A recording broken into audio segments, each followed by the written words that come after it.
வெயிட்டை பற்றி கேட்டேன். என்ன தப்பாக கேட்குறேன்னா, நீங்கள் என் வெயிட் கேட்டீங்க, நீங்கள் தான் என் வெயிட் கேட்டீங்க. உங்கள் வெயிட் என்ன? நான் கேட்ட கேள்வி ஹீரோ கிட்ட அந்த ட்ரெய்லரில் அடுத்து இந்த கேள்விக்கு அவர் நல்ல ஒரு பதில் டைரக்டர் சொன்னார். அடுத்து ஹீரோ கிட்ட கேட்ட கேள்வி, அந்த பொண்ணை ட்ரெய்லரில் பார்த்தா தூக்கி சுற்றுறீங்களே, அவங்க வந்து என்ன வெயிட் இருந்தாங்க, ஏன் இதை கேட்டேன்னா, சில சமயத்தில் ஹீரோக்கள் தூக்குறப்ப கீழே வந்துருக்கலாம், எத்தனை டேக் எடுத்துருக்கலாம். இது பிரபல பத்திரிகைகள் எல்லாத்துலேயுமே, நான் வந்து வேலை பார்க்காத பத்திரிக்கை ஒரே ஒரு பத்திரிக்கை விகடன் மட்டும்தான். பாக்கி எல்லா பிரபல பத்திரிகைகள்லையும், டெய்லி பத்திரிக்கை, மாத இதழ், வார இதழ் எல்லாத்துலேயும் வேலை பார்த்துருக்குறேன் நான், ஃப்ரீலான்சராகவோ ஸ்டாஃபாகவோ ஆரம்பித்து தொடங்கி. ஆனால் இன்றைக்கி அந்த பத்திரிகையில் இருக்கிறவங்க கூட இந்த பொண்ணை வந்து இப்படி ஒரு ஆண் சமூகத்துக்கு முன்னாடி கேரா பண்ணிட்டோம், அதை பண்ணிட்டோம் அப்படிலாம் இல்லைங்க. அந்த பெண் துணிச்சலாக உள்ளே வந்தாங்க. ப்ரெஸ் மீட்டையும் முடித்த பிறகு தான் நான் ஒரு கேள்வி கேட்டேன். இந்த 2வது ப்ரெஸ் மீட்டில், முதல் ப்ரெஸ் மீட்டில் நான் கேட்டது, இப்படி தூக்கி சுற்றுனீங்களே என்ன வெயிட் இருப்பாங்கன்னு சிரிச்சுட்டு கேட்டேன். அதுக்கு முன்னாடி ஹீரோ இவங்கெல்லாம் எனக்கு அக்கா மாதிரின்னு நான் உள்ளே வர்றப்போ யாரோ ஒரு கேள்விக்கு பதில் சொன்னார். இவங்க எனக்கு அக்கா வயசு உடையவங்க அப்படின்ற மாதிரி. அப்போயே அந்த ஹீரோயினோட முகம் மாறிடுச்சு. அந்த பொண்ணுக்கு கோபம் காட்ட நினச்சது ஹீரோ கிட்ட. ஹீரோ தான் அந்த படத்துக்கு கிட்டத்தட்ட ப்ரொடியூசர் ஐ திங்க். என்ன புதுமுக ஹீரோ நல்லா நடிச்சிருந்தார். இந்த பொண்ணும் நல்லா தான் நடிச்சிருந்தாங்க, இந்த நடிகையும் 96 நாயகியும். இவங்க இது எல்லாமே பப்ளிசிட்டிக்காக பண்ணுறாங்களோன்னு எனக்கு இப்போ தோணுது. ஏன்னா இன்றைக்கி அவங்களுக்கு மார்க்கெட் பெரிய லெவலில் இல்லை. அப்போது நான் கேட்டது அந்த ஹீரோ கிட்ட, இந்த மாதிரி இவங்கள்ட்ட நான் என்னங்க கேட்க முடியும்? டொனால்டு ட்ரம்ப்பை பற்றியும் பிரதமர் மோடிஜி பற்றியும் ஐயா முதல்வர் ஸ்டாலின் அவங்கள பற்றியும் கேட்க முடியுமா? இவங்க என்ன விஜய் மாதிரி அரசியலுக்கு வந்துட்டாங்களா என்ன? சினிமாவில் இன்னமும் மரத்தை சுற்றி டூயட் பாடுறதும் ஹீரோ ஹீரோயினை தூக்குறதும் தான் இன்னமும் காட்சிப்படுத்திட்டீங்க. இந்த படம் கூட க்ரைம் த்ரில்லர் படம், இதுலேயும் நீங்கள் டூயட் வைக்கிறீங்க. அப்போ நான் கேட்குறேன் அந்த கேள்வியை, தூக்குனீங்களே என்ன வெயிட்டு? அதுவும் நீங்கள் அக்கான்னு சொன்னீங்க, டைரக்டர் வேறு ஹீரோயினே கிடையாது, படம் முழுக்க இருக்க மாட்டாங்க அப்படின்னாரு. ஆனாலும் அந்த பொண்ணோட வெயிட் என்ன அப்படின்ட்டு இவர்கிட்ட கேட்குறேன். தூக்குனதுனால நான் விஜயகாந்த், சரத்குமார் இவங்களோட காலத்துலேருந்தே இருக்கேன். அவங்களாம் தூக்கிட்டு வந்து எப்பா தூக்க முடியலப்பா, அவ்வளோ வெயிட்டுப்பா, எப்பா இப்படிப்பா. இந்த ப்ரெஸ் மீட்டு என் சீனியர்கள்லாம் கேட்டதை நான் பார்த்துருக்கேன். நானும் பல கேள்விகளை வந்து கேட்டிருக்கிறேன் நான். ஓகேங்களா? இந்த வெயிட்டு கேட்டதில் என்னங்க தப்பு? இந்த பொண்ணுக்கு ஒன்று அவர் அக்கான்னு சொன்னதில் கோபம் முகம் மாறிடுச்சு இந்த கௌரி கிஷனுக்கு. அடுத்து 2வதாக அந்த ப்ரெஸ் மீட்டில் வந்து அவர் டைரக்டர் இவங்க ஹீரோயினே இல்லை இதுன்ட்டு இவங்க நீங்கள் பார்த்தீங்கன்னா என்னை வந்து தாக்கி இந்த நிகழ்ச்சி இதோடு முடிஞ்சிருச்சு. இங்கே கேள்வி கேட்டால் அங்கே அவர் பதில் சொல்கிறார், நான் ஜிம் பாடி சார், எனக்கு ஒன்றும் பெருசாக தெரியல அப்படின்னு ஹீரோ சொல்லிட்டார். இது முடிஞ்சு கொஞ்ச நேரத்தில் இங்கேருந்து ஒரு நாள் கழித்து பார்த்தா இந்த சினி உலகம் அப்படிங்கிற ஒரு யூடியூப்பில் அந்த நிருபர் கேட்குறாரு, அந்த அதாவது காம்பயர் நிருபர் கிடையாது அவர், ப்ரெஸ் பீப்புள்ஸ்லாம் இப்படி தான் இன்னமும் கேள்வி கேட்டுட்ருக்காங்களா? அவர் ஏதோ பெரிய அறிவுஜீவி மாதிரி, அவர் ப்ரெஸ் பீப்புளில் நாங்கள்லாம் ப்ரெஸ் பீப்புள் மாதிரி அவர் ஒரு கேள்வியை கேட்குறாரு. அப்போது இந்த அம்மா வந்து நீங்கள் இந்த கேள்வி கேட்டாக்கா ரொம்ப நன்றி, எனக்கு என்ன தோணுதுன்னா இந்த கேள்வியை கேளுங்கன்னு இவங்க தான் சொல்லியிருப்பாங்க போல் இருக்கு அவர்கிட்ட. அவர் கேட்குறாரு, இந்த கேள்வி கேட்டது ரொம்ப நன்றி, எனக்கே ரொம்ப அங்கே ஒரு மாதிரி இருந்தது, நான் அப்படி என்ன கேட்டேன்? ஹீரோயினை தூக்கி இருக்கிறாரு. இங்கே பாருங்கள், அதை அந்த வீடியோவை காட்டுறேன், நீங்களே பாருங்கள். நான் தப்பாக கேட்டிருந்தா படத்தில் வந்துட்டு அவங்க ஹீரோக்கு பேரண்ட் அது சொசைட்டிலையும் அது அவங்களோட ரோல் கிடையாது. They have much more than just partner. So அதனால் அவங்க கரியர் ஓரியன்டாகவும் இந்த படத்தில் வந்துட்டு சார் எழுதியிருந்தது ரொம்ப பியூட்டிஃபுல்லாக இருந்துச்சு. நான் அந்த விதத்தில் தான் சொன்னேன். என் 2 பேரும் எனக்கு அக்கா மாதிரி சொல்கிறாரு. இப்போ அந்த பொண்ணோட மூஞ்சி மாறும் பாருங்கள்.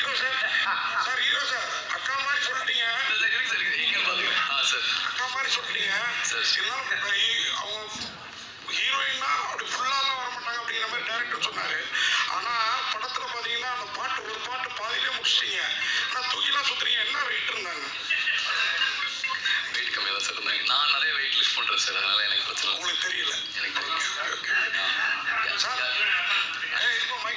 நானே கிட்ட எடுத்து கொடுத்துட்டேன்னு நினைக்கிறேன். இல்லை, அவர் சொன்ன இம்பார்ட்டன்ட் பாயிண்ட் வந்து இன்னைக்கு ஹீரோயின்னாலே படத்தில் வந்துட்டு அவங்க ஹீரோக்கு பேரண்ட் அது சொசைட்டிலையும் அது அவங்களோட ரோல் கிடையாது. இந்த கேள்வியில் என்ன தப்பு இருக்குது? இதுக்கப்புறம் கௌரி கிஷன்ட்டையும் சிலர் கேள்வி கேட்டாங்க. அப்போ கூட அந்த அம்மா இதுக்கு பதில் சொல்லியிருக்கலாம். இது அந்த படக்குழுவினரால் படத்துக்கும் கௌரி கிஷன் மார்க்கெட் இழந்த கௌரி கிஷனுக்கும் பப்ளிசிட்டி தேடுறதுக்காக நடந்த நிகழ்வை ஒழிய இந்த கேள்வியை இன்றைக்கி வந்து கண்டனம் தெரிவிச்சிருக்கிற குஷ்புலேருந்து எல்லாரையும் இந்த கேள்வியை பத்திரிகையாளர்கள் கேட்கலையா? கேளுங்க. நீங்கள் பெண்ணியம் பேசுகிற இந்த கண்ணியவான்களுக்கெல்லாம் அப்படியே குரல் கொடுக்குறீங்களே, இங்கே ஆணுக்கு உரிமையே இல்லையா? பெண்ணுக்கு மட்டும்தான் உரிமை இருக்கா? என் நிலையை என் குடும்பத்தை தாக்குறீங்களே, என் குடும்பத்தில் இருக்கிறவங்களும் பெண்கள் தானே. என்ன இது ஒரு ஒன் சைடாக இருந்து மொத்த மொத்த மீடியாக்களும் ஒரு சைடாக இருந்து இப்படி வந்து என்னுடைய குடும்பத்தை இழுத்து ஒருத்தவங்க வந்து கமெண்ட் போடுறான், 32 வருஷமாக இதான் பண்ணி அப்படி கேட்குறான். நான் என்ன பதில் சொல்கிறது? நான் என்னுடைய ரிவ்யூவெல்லாம் எடுத்து பாருங்கள். என்ன அவங்க மட்டும்தான் ப்ரொமோஷன் பண்ணிக்கணுமா? நானே என் யூடியூப் சேனலுக்கு ப்ரொமோஷன் பண்ணிக்கிறேன். இந்த இந்த ஒரு வாய்ப்பாக பயன்படுத்திக்கிட்டு ரொம்ப வருத்தமாக இருக்குதுங்க. 32 வருஷம் இருந்திருக்கிறேன். இன்னைய வரைக்கும் இன்றைக்கி நடிகர் சங்கத்துலேருந்து ஒரு கண்டன கடிதம், ஒரு வார்த்தை. நான் ஒரு சினிமா பத்திரிகையாளர் சங்கத்துக்கு செயலாளர். என்கிட்ட ஏன்பா அப்படியெல்லாம் கேள்வி கேட்குற அப்படின்னா நான் இந்த விளக்கத்தை காட்டியிருக்க போகிறேன். இதை வந்து இன்னொரு சேனலில் போய் ஸ்டூபிட் கொஸ்டின்னு, எனக்கு இவங்க தெரியாது, இவங்க ஒபிசிட்டிக்காக உடல் பருமனுக்காக இவங்க ட்ரீட்மெண்ட் எடுத்திருக்காங்க, அவங்க மன உளைச்சலில் இருந்திருக்காங்கங்கிறது எனக்கு தெரியாது. அது இவங்களை பாதிச்சுட்டு இப்போ படத்தில் வந்து வழுக்கத்தலை சொட்டா அப்படின்னு ஏதாவது காமெடி பண்ணால் எனக்கு லைட்டாக ஒரு ஜர்க் உள்ளே போயிட்டு வரும். ஏன்னா எனக்கு அந்த குறைபாடு இருக்குது. அந்த மாதிரி இவங்களுக்கு என்னுடைய கேள்வி பாதிச்சிருக்கும் போல் இருக்குது. அப்படி இவங்க நினச்சிருந்தா அங்கேயே ஏங்க இந்த மாதிரி கேட்காதீங்க, இது என்னங்க கேள்வி, இல்லை இதை எத்தனையோ பேர் கடந்து போயிருக்காங்க, வெயிட்டை சொல்ல மாட்டாங்க, வயசு சொல்ல மாட்டாங்க, அப்படி போயிருக்கலாம். இதை விட்டு வேறு சேனலில் போய் இவங்களே சொல்லி அந்த சேனல் காம்பேரை வந்து பேட்டி எடுக்க இந்த கேள்வியை கேளுங்கன்னு சொல்லி அவங்களுக்கு கை கொடுத்து பாராட்டி ஸ்டூபிட் கொஸ்டின், நான்சென்ஸ் கொஸ்டின் அப்படின்லாம் சொன்னால், என்னுடைய கல்லூரி படிப்பை நான் வந்து ஊட்டியில் படித்து முடிச்சிருக்கிறேன். எனக்கு ஸ்டூபிட்டுக்கு நான்சென்ஸுக்கெல்லாம் என்னன்னு தெரியாத அர்த்தம். எங்கள் அப்பா கெசடட் ஆஃபீஸர், 8 MA. அப்படிப்பட்ட ஒருத்தரோட பையன் தரம் தாழ்ந்த கேள்வியை கேட்பானா? இத்தனை பேர் கமெண்ட் போடுறீங்களே, இது வரைக்கும் நான் தரம் தாழ்ந்த கேள்வி யார்ட்டுமே கேட்டதில்லை. என்றைக்காவது ஒரு கான்ட்ரவர்சியாக இருக்குமே ஒழிய இந்த மாதிரி தரம் தாழ்ந்த இந்த கேள்வி இப்போ பார்த்தீங்க, நான் வீடியோ காட்டினேன், எங்கே இதில் தரம் தாழ்ந்திருக்கு? நடிகர்கிட்ட வெயிட் கேட்கலையா? நடிகரை நீ தூக்கியிருந்தா நடிகர்கிட்ட கேட்டிருப்போம், உங்கள்கிட்ட கேட்டிருப்போம் நடிகரோட வெயிட் என்னன்னு. உன்னை தூக்குனது அந்த நடிகர், அதனால் அவரை கேட்குறோம் இல்லைங்களா? இதில் என்ன தப்பு? இதை மறுநாள் அன்னைக்கு படம் முடிஞ்சோன்னே ப்ரெஸ் மீட்டு அன்னைக்கு போய் இவங்களெல்லாம் பேச விட்டு அப்புறம் கேள்வி நேரம் வந்தோடனே இன்னொரு நண்பர் அவர் குரல் டிவி மோகன் ஒரு கேள்வி கேட்டார். அதுக்கப்புறம் நான் ஒரு கேள்வியை ஆரம்பித்தேன். அப்போது ஒரு 4-5 பத்திரிகையாளர்கள் நமக்கு சப்போர்ட்டாக, இவங்க சொல்கிற மாதிரி ஆண் சமூகம் மொத்தமும் இங்கே ஆண்களாக கூடி இருக்கீங்களே, நான் மட்டும்தான் இருக்கேன், இப்படி கத்துறீங்களா, அதெல்லாம் சீன். நான் திரும்பவும் சொல்கிறேன், சீன் அதெல்லாம். அதை பண்ணாதீங்க. அன்றைக்கி பைல்வான் கூட பேசியிருக்கிறாரு, பத்திரிகையாளரை எதிர்த்துக்கிட்டு பண்ணாதீங்க, அவங்க பாவத்தை கொட்டிக்காதீங்கன்னு. ஏன்னா ஒரு ஸ்டெப்பும் நீங்கள் உயர்றதுக்கு நாங்கள் காரணமாக இருக்கிறோம். அது 32 வருஷமாக என்னை பாராட்டாத நடிகர்களே கிடையாது. நான் அப்படி ஒரு தப்பை செய்வேனா? அப்போது அந்த கேள்வி, இது இந்த பொண்ணுக்கு காண்டானது அக்கான்னு ஹீரோ சொன்னதுனாலையும், ஏன் நான் கேள்வி கேட்டாலே மீடியாவில் சிரிப்பாங்க. 200 பேரில் ஒரு 10 பேர் தான் கேள்வி கேட்போன்னா, அதில் நான் ஒரு ஹாஸ்யமாகவும் சுவாரஸ்யமாகவும் கேள்வி கேட்கக்கூடியவன். அதுக்கு அந்த சிரித்தோன்னே இவங்க பேசிக்காக மலையாளம் தமிழ்நாட்டில் படித்தேங்கிறாங்க, அவங்களுக்கு தமிழ் மொழியோட அந்த உள்ளர்த்தம் புரியல. வேணா நம்ம வெயிட்டை கேட்குறான்னா இவனுக்கு நம்ம ஒபிசிட்டி ப்ராப்ளத்தில் இருக்கோங்கிறது தெரிஞ்சு கேட்குறான்னு நினச்சிட்டாங்களா? அதை அங்கேயே கேட்டிருந்தாங்கன்னா நான் வந்து இல்லைம்மா நீ அந்த ஹாஸ்பிட்டலில் நான் கேட்கலாமா, நம்ம நீ தப்பாக புரிஞ்சுக்கிட்ட அப்படின்ட்டு இருப்பேன். வேறு சேனலுக்கு போய் 32 வருஷமாக கேள்வியின் நாயகன் பட்டம் எடுத்து வச்சுருக்கிற என்ன, இதே இன்னைக்கு நாசர் சொன்ன அந்த நடிகை திருப்பி என்கிட்ட சமரசமாகி நான் முன்னாடி கேள்வி கேட்டேன். ஒரு கேள்வி, அந்த சம்பவம் இருந்தப்ப நானும் இருந்தேன், அது கிரீன் பார்க்கோட அதை தவிர எங்கேயும் போல. அப்படி இருக்கும்போது எப்படி அதை நடிகர் சங்கம் அதை குறிப்பிட்டு பேசுகிறாங்க? நம்ம கூடயே இருக்கிற இன்னும் 2 சங்கங்கள் இங்கே பத்திரிக்கை, இங்கே நீங்கள் உங்களுக்கு தெரியும், வெளியாளுங்க பேசுகிறது விடுங்க, நம்ம சினிமா பத்திரிகையாளர்களே என்னை வந்து, ஏன்னா நம்ம சங்கத்தை நம்ம 71 ஆண்டாக சிறப்பாக நடத்திட்டு இருக்கோம். 31 வருஷமாக அசைக்க முடியாத கேள்வியின் நாயகனாக நான் இந்த ஃபீல்டில் இருக்கேன். என்னை தூக்கி வெளில போடணுங்கிறதுக்காக இந்த பேச்சு சொன்னவங்க நான் பத்திரிகையாளருங்கிறது சொல்லியிருக்கணும். என்னை யூடியூபராக மட்டும் சொல்கிறாங்க. இன்றைக்கி எழுதுகோள் பிடிச்சி எழுதுறவனோட இந்த மாதிரி கேமரா வச்சுட்டு இருக்கிறவங்க தான் இன்னைக்கு பத்திரிகைக்காரங்களா அங்கீகரிக்கப்பட்டிருக்காங்க. இதுதான் உண்மை.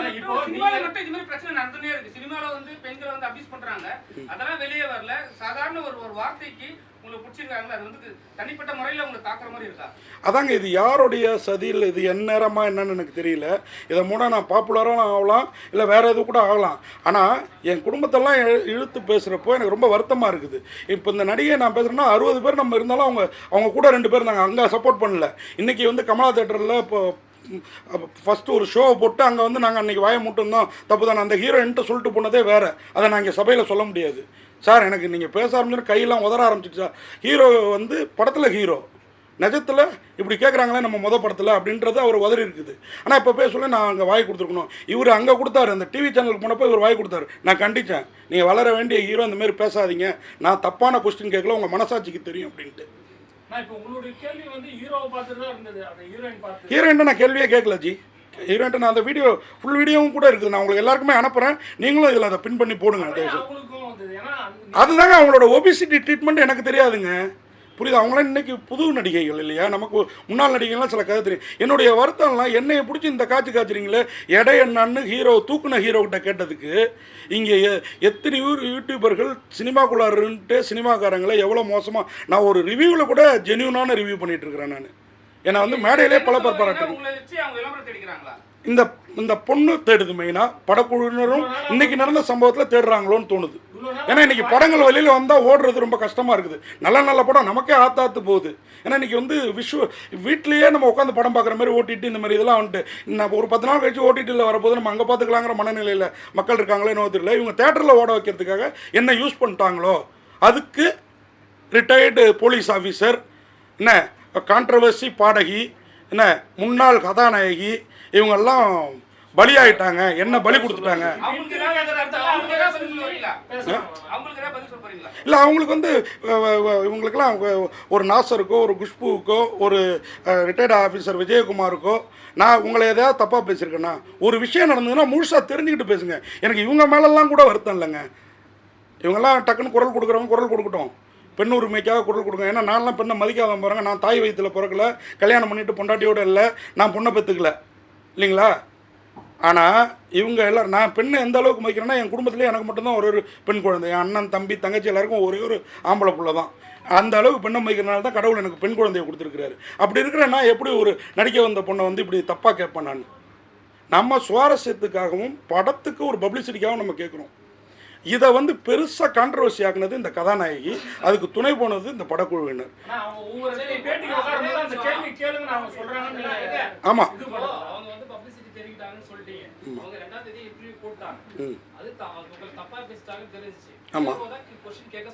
ஆமாம் ஆமாம்.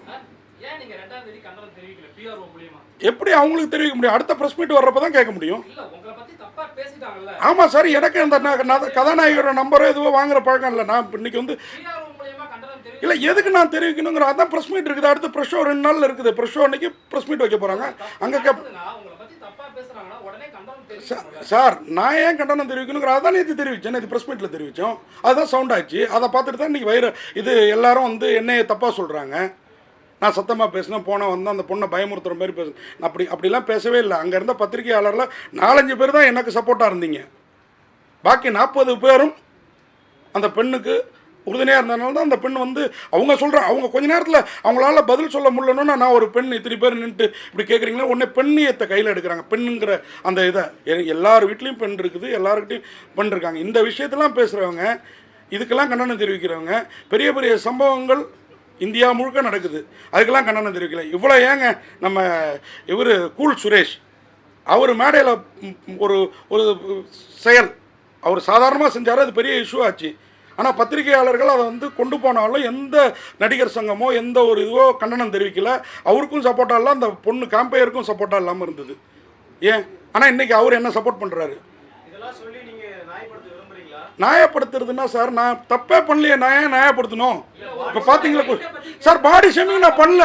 பாடி ஷேமிங் எப்போ தெரியுமா பண்ணேன்? இந்த 2வது ப்ரெஸ் மீட் நடந்ததில்ல, அப்போ தான் கேள்வி கேட்டேன். ஏன் தெரியுமா கேட்டேன்?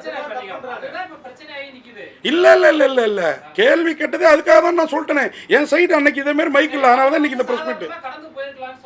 ஆமாம், எப்படி என்ன ஸ்டூபிட் கேள்வி கேட்க தெரியாதவன் சென்ஸ் இல்லாதவன் ஒரு சீனியர் பத்திரிகையாளர் ஏங்க முந்தா நேத்து வந்து இந்த நடிகைக்கு இவ்வளவு ஈகோ இருக்கிறப்ப 32 வருஷமா சினிமா பத்திரிகையாளரா சினிமாவுக்காக ஜேர்னலிசம் பண்ணிட்டு இருக்கிற எனக்கு எவ்வளவு இருக்கும்?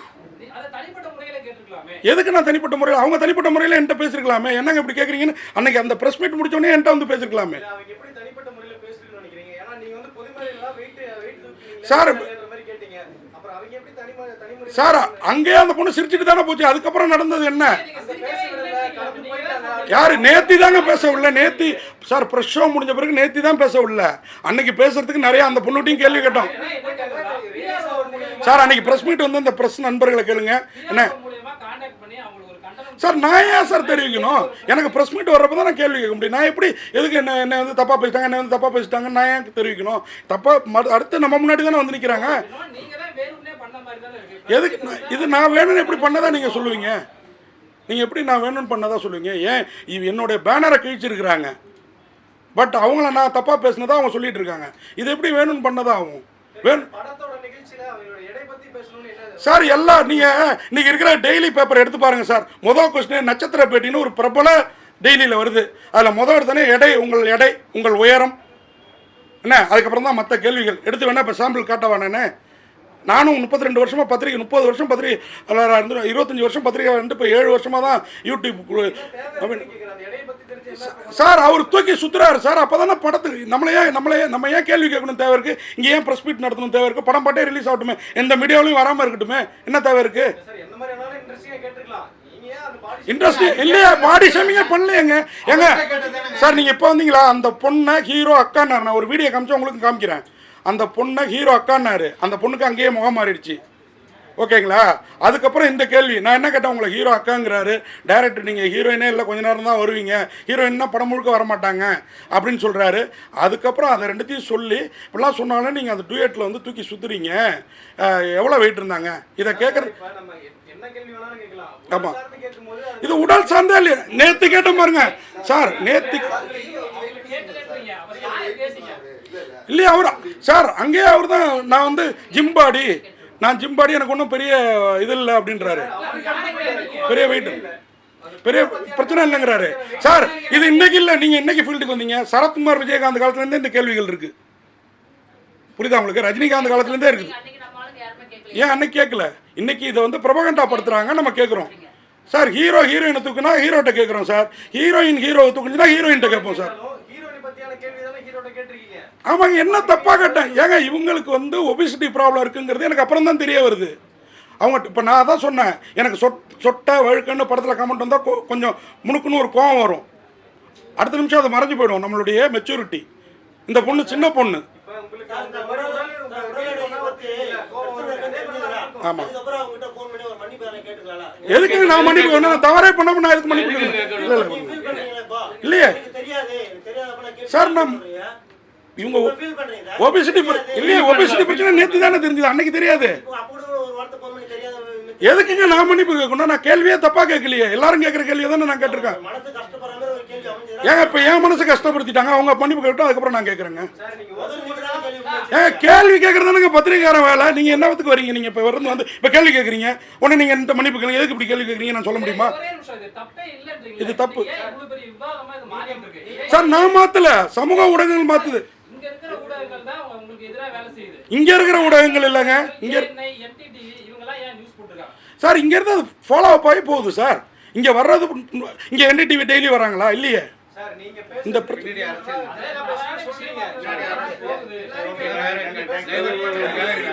இல்ல டைவர்ட்டுக்கு இல்ல.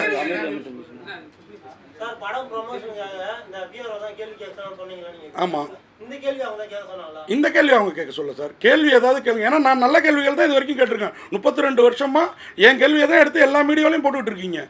இன்னைக்கு இந்த கேள்வி சர்ச்சை ஆயிடுச்சுன்னா அதுக்கு நான் காரணம் இல்லை, அந்த பெண் காரணம். அவங்களுக்கு இந்த பிரச்சனை இருக்கிறது எனக்கு தெரியாது.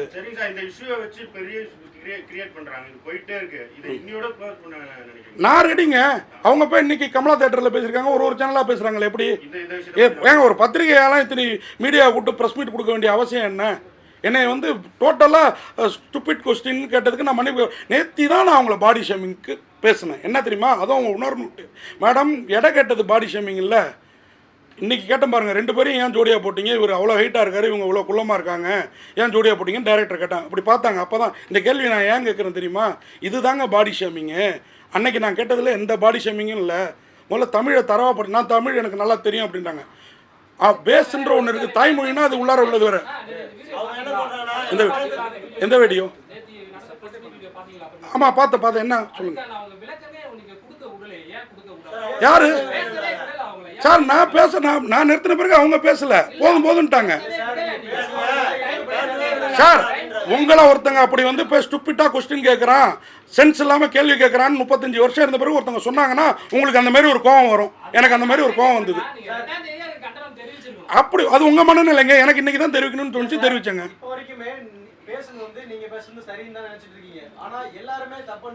சார் நான் என்ன எல்லாருன்னா யாரு இல்ல? எப்படி தப்புன்றீங்க? என்ன தப்பு சொல்லுங்க, என்ன தப்பு சொல்லுங்க சார். கேலியே பண்ணி கேள்வியில கேட்டோம் சார். நீங்க தான் பண்ணிட்டு இருக்கீங்க சார். கேலியே பண்ணல சார் கேளுங்க, அவங்க வந்து ஒரு விளம்பரம் கொடுக்கும்போது சார் ஒரு நிமிஷம் விளம்பரம் கொடுக்கும்போது எனக்கு இவ்வளோ ஹைட்டு இவ்வளோ வெயிட்டு அவங்க ஒரு பயோடேட்டா அனுப்புறப்ப இவ்வளோ வெயிட் இவ்வளோ ஹைட் அனுப்புறது இல்லையா நடிகைகள் வாய்ப்பு கேட்குறப்ப? சார் இது தாக்கலே இல்லை. நீங்கள் இந்த வீடியோ பார்த்தீங்க, நீங்கள் இப்போ வந்தீங்க ஜி, இந்த வீடியோ பார்த்தீங்களா? நான் என்ன கொஸ்டின் கேட்டேன் தெரியுமா? சொல்லுங்கள். டைரக்டரும் ஹீரோவும் ஹீரோ அக்கா இல்லை சார், ஹீரோ அக்கான்ட்டாரு. அங்கேயே இந்த மாதிரி கோவம் வந்துருச்சு. அவர்கிட்ட காட்ட முடியாதுல்ல, என்கிட்ட காட்டுது. அதான் அந்த ஸ்பாட்டில் காட்டல, அங்கே நல்லா சிரிச்சுட்டு தான் போச்சு. இங்கே இருக்கிற மீடியாக்காரங்க அத்தனை பேரும் அங்கே இருந்தாங்க. அன்னைக்கு சிரிச்சுட்டு போச்சு. அப்படிங்க போச்சு. அவங்க தம்பியா நினைக்கலன்னு சொன்னாங்க அப்படின்னு சொன்னாங்க.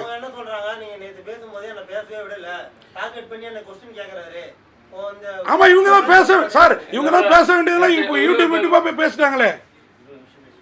புரியுதுல்ல உங்களுக்கு? இவங்க தான் பேசிட்டாங்களே, நான் தானே பேசணும். அப்போ நேற்று எனக்கு மைக் சார் அவங்கள டார்கெட், நான் அவங்கள்ட்ட கேள்வியே கேட்கல சார். திருப்பி நான் அவங்கள்ட்ட கேள்வியே கேட்கல. கேட்டது நான் ஹீரோ தூக்குனேன்.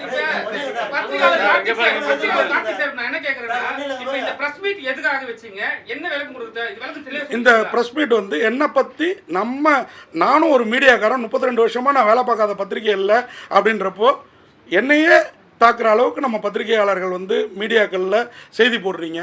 என்ன அது வந்து என்னன்னு உண்மையை தெரிஞ்சுட்டு போடுங்க அப்படிங்கிறதுக்கும் விளக்கம் கொடுக்குறது தான். நான் கேட்டது ஹீரோ கிட்ட ரொம்ப சாதாரணமாக ஜாலியாக கொஸ்டின். அந்த அம்மாவுக்கு 2 விஷயத்தில் டென்ஷன் ஆச்சுங்க. நான் கேள்வி கேட்டோன்னா மீடியா அத்தனை பேர் சிரித்தாங்க. இது வழக்கமாக நடக்கிறது. ஏன்னா நான் ஏற்கனவே சொல்லிட்டேன், ஹாஸ்யமாகவும் சுவாரஸ்யமாகவும் கேள்வி கேட்குற ஆள் அது வழக்கமாக நடக்கும். அதுக்கு மொழி புரியாததுனால உடனே அவங்க சென்னையில் தான் படித்தாங்க, தமிழில் படித்தா. எனக்கு கூட நான் ஊட்டியில் படித்தேன், மலையாளிஸ் தான் என் ரூம்மேட்டு. எனக்கு மலையாளம் தெரியும், பட் மலையாளத்தோட உள்ளர்த்தம் தெரியுமா எனக்கு? இதுதான் என்னுடைய கேள்வி. அதை புரிஞ்சிக்காதனால தான் உங்களுக்கு இந்த கோபம். கேட்டது ஹீரோ, கோவப்பட்டது என் மீது. இதுதான். இப்போ வந்து விமர்சனம் ரொம்ப அதிகமா இருக்கு. அவங்க பாதிக்கப்பட்டா உங்களால உணர முடியுது, உங்களாலையும் பாதிக்கப்பட்டீங்க நீங்களே சொல்றீங்க. ஆமா சரி, ஒரு பெண்ணா பாதிக்கப்பட்டிருக்காங்க, அவங்களோட சின்ன வயது அவங்க. ஆமா, நீ தங்கச்சியா நினைச்சாலும் ஒரு சாரின்னு ஒரு கேட்கலாம்ல. ஒரே கேள்வி. நீங்கள் உங்கள் கேள்விக்கே வரேன். ஒரு பெண்ணாக பாதிக்கப்பட்டிருக்காங்க, என்னோட சின்ன வயசுக்காரங்க ஃபர்ஸ்ட் மன்னிப்பு கேட்கணுமா, பெரிய வயசுக்காரங்க மன்னிப்பு கேட்கணும்? இல்லை அதான் தவறு. பெரியவங்கள்ட்ட சின்னவங்க தான் ஃபர்ஸ்ட் மன்னிப்பு கேட்கணும். உங்கள் கேள்வியை தான் நான் பதிலாக்குறேன் சார். நான் ஏன் கேட்கணும்? நான் தவறு பண்ணியிருந்தார், அவங்க தான் தவறு பண்ணியிருக்காங்க, இதை ப்ரொபகண்டா படுத்திட்டு இருக்காங்க. நான் தவறே பண்ணல. நான் சாதாரணமான கொஸ்டின் சார். இங்கே இருக்கிற பத்திரிகையாளர்கள்ட்ட இந்த கேள்வியில் என்ன தப்புன்னு கேளுங்க சார். எனக்கு ஈகோவே இல்லையே. ஏன் என்ன இதை அந்த நடிகைகிட்ட மன்னிப்பு கேட்க சொல்லுங்க சார். அந்த நடிகையை மன்னிப்பு கேட்க சொல்லுங்க, நான் அடுத்து கேட்கறேன். அவங்க கேட்கட்டும். ஃபர்ஸ்ட் பத்திரிகையாளருக்கு மன்னிப்பு கேட்கணும்.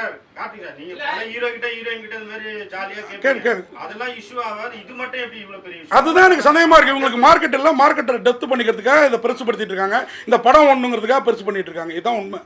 அவங்க நம்மள அதர்ஸா நினைக்கிறாங்க. இதுதான் உண்மை. மேடையில் மட்டும் பத்திரிகையாளர்களால் தான் எல்லாம் பேசிட்டு நம்மள அதர்ஸா நினைக்கிறாங்க. இதுதான் உண்மை. இல்ல ஒரே ஒரு விஷயம். இதுல எனக்கு வந்து யாரோ கண்டனம் தெரிவிச்சாங்க, அதெல்லாம் வருத்தம் இல்லை. பிரஸ் கிளப்ல இருந்து கண்டனம் வந்தது. எனக்கு சிரிக்கிறதா அழுவுறதா தெரியல. பிரஸ் கிளப்புங்கிறது பத்திரிகையாளனோட நலனுக்கு. என்னகிட்ட நான் தப்பே பண்ணியிருக்கிறதா அவங்க நினைச்சாலும் என்கிட்ட ஃபோன் பண்ணி ஒரு விளக்கம் கேட்டிருக்கணும். பிரஸ் கிளப்புங்கிறது நமக்கானது. அது நடிகர் சங்கமாக செயல்பட்டுருக்குது. இது மிகுந்த வருத்தத்துக்குரியது.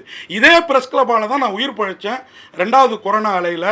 அப்போ இருந்த அந்த பாரதி தமிழனுங்கிற அந்த செயலாளரோ தலைவரோ அவர் என்னை யாருன்னே தெரியாது. நான் பிரஸ் கிளப் ரொம்ப நாளைக்கு முன்னாடி மெம்பர், அப்புறம் புதுப்பிக்காமல் விட்டேன். அவர் உட்காந்த வீட்டுக்கு ஆம்புலன்ஸ் வந்து என்னை தூக்கிட்டு வந்து ஜிஹெச்சில் சேர்த்து அருமையான ட்ரீட்மெண்ட்டு. இதே டிஎம்கே கவர்மெண்ட்டில் வேறு லெவலில் இருந்து எம்பி மினிஸ்டர் எல்லாம் பேசினாங்க. அப்படி ஒரு ட்ரீட்மெண்ட் கொடுத்தாங்க. அப்படிப்பட்ட சமூகத்துக்கு நான் தப்பானவனாக தெரிஞ்சுட்டேனேங்கிறதுக்காக தான் இந்த விளக்கம் நீங்கள் கேட்டீங்களே.